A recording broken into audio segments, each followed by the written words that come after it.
इंशाअल्लाह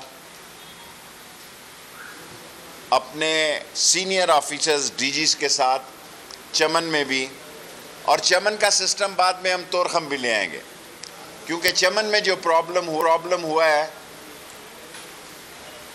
उसको सॉल्व कर देंगे 12 तारीख के बाद। और उसमें तस्करा कंधार तक की जो इजाज़त है सिर्फ ये है कि उसकी एंट्री हुआ करेगी, उसका इंदराज होगा, ताकि कोई डेट हो कि ये इस दिन आया, फिर इस दिन गया, फिर इस दिन आया, फिर इस दिन गया। मैं माफ़ी चाहता हूँ, मैंने तफसीली बातें भी करनी थी, लेकिन एक ही बात सियासी तौर पे करना चाहता हूँ। वो अकल के अंधे हैं जो ये समझ रहे हैं कि कोई यहाँ इस्लामाबाद जाएंगे। कोई सियासत नहीं रह गई हुई, ना बिलावल की, न शहबाज की, न मौलाना फजल रहमान की। अफ़गानिस्तान की सियासत जो है वो पाकिस्तान की और इस रीजन में छाने लगी है। मुस्तकबिल की सियासत में अफ़गानिस्तान की सियासत का बहुत बड़ा, इस खित्ते में अफ़गानिस्तान की सियासत का दखल होगा। और ये कहना कि पाकिस्तान क्या करने जा रहा है और कब करने जा रहा है, ये प्राइम मिनिस्टर का फ़ैसला है और इमरान खान साहब का फ़ैसला है। अगर सवाल हो तो कर लें। मैं माफ़ी चाहता हूँ क्योंकि 3:30 बजे फिर देखें, खित्ते में सबसे ज़्यादा तो इंडिया को मुंह की खानी पड़ी है। सबसे ज़्यादा NDS और रॉ जो है वो घुटने के बल गिरी है। सबसे ज़्यादा इंडिया आप देखें 15 अगस्त से लेके और आज 6 सितंबर तक, पहले सबसे पहले कौम को, जो मैं भूल गया शुरू में, यौम दिफा की मुबारकबाद पेश करता हूँ। यहाँ हमारी यौम दिफा, सोचा मैंने यही था कि यौम दिफा से शुरू करूँगा, लेकिन मीटिंग्स पे मीटिंग्स हैं और हसास फ़ैसले हैं, इसलिए मैं ये भूल गया। सबसे पहले हमने रात की तारीकी में जो 6 सितंबर को उन्होंने नापाक कदम यहाँ रखे और हमने उनको बुरे तरीके से शिकस्त दी, सारी अजीम अफवाज और सारी पाकिस्तानी कौम को उसका क्रेडिट जाता है। बाकी जितनी इंडिया की इन्वेस्टमेंट है तालिबान में, अफ़गानिस्तान में, इंडिया ने जितनी भी अफ़गानिस्तान में इन्वेस्टमेंट की, उसके 66 कैंप थे, ट्रेनिंग कैंप पाकिस्तान के। और जो दोनों खुदकुश हमलावर थे, फिशरी वाला भी आइडेंटिफाई हो गया है, कोई ग्वादर वाला, और कल जो FC पे हमला हुआ जिसमें 4 जवान शहीद हुए, वो भी आइडेंटिफाई हो गया है। ये दोनों लोग अफ़गानिस्तान से आए। और पाकिस्तान पर अमन व अमान के मसले के लिए दबाव बढ़ाया जा रहा है। इमरान खान पाकिस्तान की सियासत में इस खित्ते को आगे ले जाना जा रहा है और इंशाअल्लाह ताला आप देखेंगे कि हिंदुस्तान को जो अफ़गानिस्तान में शिकस्त हुई है, अब वो सारा रोज़ मलबा, मैं तो इसलिए ज़्यादा बात नहीं करता, वो शेख रशीद पे डाल रहा है। मैं एक तफसीली प्रेस कॉन्फ्रेंस करूँगा, अफ़गानिस्तान में हुकूमत बन जाए, क्योंकि हम अफ़गानिस्तान में अमन के साथ हैं, हम अफ़गानिस्तान में इस्तेकाम के साथ हैं, हम अफ़गानिस्तान की तरक्की के साथ हैं, क्योंकि हमारी तरक्की और उनकी तरक्की जो है वो एक दूसरे से मुंसलिक है। मुझे नहीं पता, फॉरेन ऑफिस इसका फ़ैसला कर सकता है। मैं बॉर्डर पे प्रेस कॉन्फ्रेंस कर रहा हूँ, जब गवर्नमेंट बन जाएगी अफ़गानिस्तान में, उसके बाद एक मैं तफसीली आपसे 10 की बजाय 20 मिनट की प्रेस कॉन्फ्रेंस कर। जी एजाज,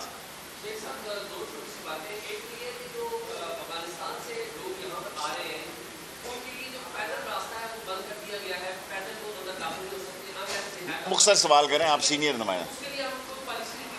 जो आदमी काबल के पोर्ट तक आ जाए, देखें अब उस तरफ तालिबान का फैसला है, बॉर्डर के तुरखम के इस तरफ और चमन के इस तरफ वो पाकिस्तान का फैसला है। 12 तारीख से हमने कहा जिसे बॉर्डर के तुरखम के इस तरफ और चमन के इस तरफ वो पाकिस्तान का फैसला है। 12 तारीख से जो तस्करा हमने कंधार से दिया, जिसे राहदारी हम कहते हैं, वो तस्करा कहते हैं, ये एक पुरानी रवायत है, वो कंटिन्यू करेगी। और जो लोग बगैर किसी डॉक्यूमेंट के आए हैं या बगैर डॉक्यूमेंट के उनका पता नहीं वो कौन है कौन नहीं है, सो हम उनके बारे में हुकूमत फैसला करेगी। डॉक्यूमेंट होना जरूरी है। कराई है कि उनकी सरजमीन की ज़मीन किसी जगह दहशतगर्दी के लिए इस्तेमाल नहीं होगी। 31 की रात को तो अमेरिका ने वो खाली किया है, या 30 की रात को, 6 दिन हुए हैं। 6 दिन में यकीनन उनकी गवर्नमेंट भी आनी होगी और उनके वो मामलात देखने की भी पोजीशन में होंगे। लेकिन पाकिस्तान के ज़िम्मेदारान को ये यकीन दहानी कराई गई है और हमने उनको कराई है कि हमारी ज़मीन उनके ख़िलाफ़ और उनकी हमारे ख़िलाफ़ इस्तेमाल नहीं होगी। लेकिन इस मुल्क में BLA है, इस मुल्क में दाइश है, इस मुल्क में और दहशतगर्दी की ऑर्गेनाइजेशनें हैं। सो हमारी फ़ौज पूरी सलाहियतें रखती है इनसे निपटने के लिए। ये बहुत अच्छी बात है अगर उन्होंने फ़ैसला किया है। और CPEC पाकिस्तान की माशी शारग है और पाकिस्तान को चीन की दोस्ती पे फ़ख्र और नाज है। हमारी दोस्ती चीन के साथ हिमालय से बुलंद है। अगर तालिबान भी यही सोच रखते हैं तो और अच्छी बात है।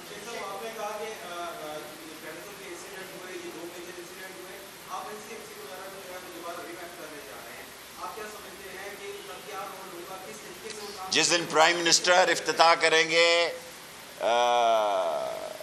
NAP का भी और NCIMC का भी, उसमें सारी तफसीलात बता दी जाएंगे।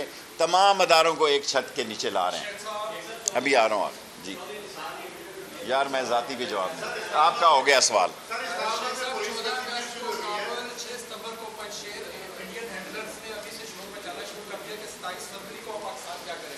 देखें, इंडिया के पेट में दर्द है। जनरल फैज़ जो है वो DGISI बेस्ट फ्रेंड हो गया था। आप ये देखें कि 2 दिन तक जनरल फैज़ ही उनके मीडिया पे छाए रहे। मैं इंडिया के मीडिया को देखता हूँ बाज़ औक़ात, मुझे ये हंसी आती थी। ऐसे लगता था कि जनरल फैज़ काबुल नहीं गया, वहाँ दिल्ली गया हुआ है।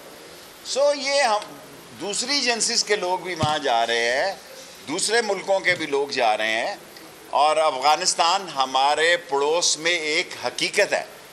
अफ़गानिस्तान की नए सियासी हालात एक हकीकत हैं जिनके साथ हमने दुनिया को साथ लेकर मिलकर तय करना है मामला। पुलिस बाद में होगी। इंडिया का प्रॉब्लम क्या है? इंडिया के पेट में दर्द है। इंडिया ने जो हमें डिस्टर्ब करने का नक्शा बनाया था, जो हमारे साथ उसने 66 कैंप बनाए थे, जो उनके कौंसलेट थे, वो सारे बंद हो गए हैं। और पाकिस्तान में जो पाकिस्तान की फ़ौज से तो लड़ नहीं सकता। ये आज 6 सितंबर है, उसने मुंह की खाई। वो पाकिस्तान को अंदर से नुकसान पहुंचाना चाहता है, जिसके लिए अफ़गानिस्तान में उसके 66 कैंप और कौंसलेट बंद हो गए हैं। लास्ट एक क्वेश्चन है, अपोजिशन टैट है, फिश है जी। क्या अपोजिशन है? उनको समझ नहीं आ रही भाई दुनिया किधर जा रही है।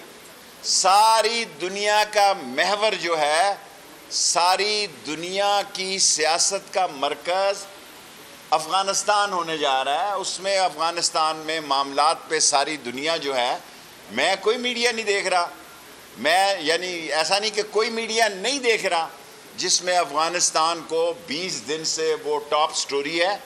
इनके लिए लाहौर है, ये इनकी सियासत है।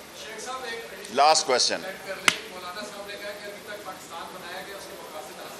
पाकिस्तान के मकासद, नज़रिया पाकिस्तान, इस्लामी निज़ाम, मौलाना साहब, ख़त्म नबूवत, ये हमारा ईमान का हिस्सा है। लेकिन हम जमहूरियत को साथ लेकर और दुनिया को साथ लेकर चलना चाहते हैं।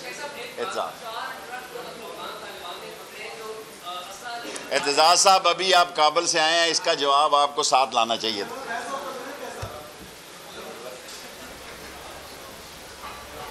वज़ीर दाखिला शेख रशीद न्यूज़ कॉन्फ्रेंस कर रहे थे, जिसमें उन्होंने कहा, खित्ते में इंडिया को मुँह की खाना पड़ी, कौम को यौम दिफा की मुबारकबाद देता हूँ।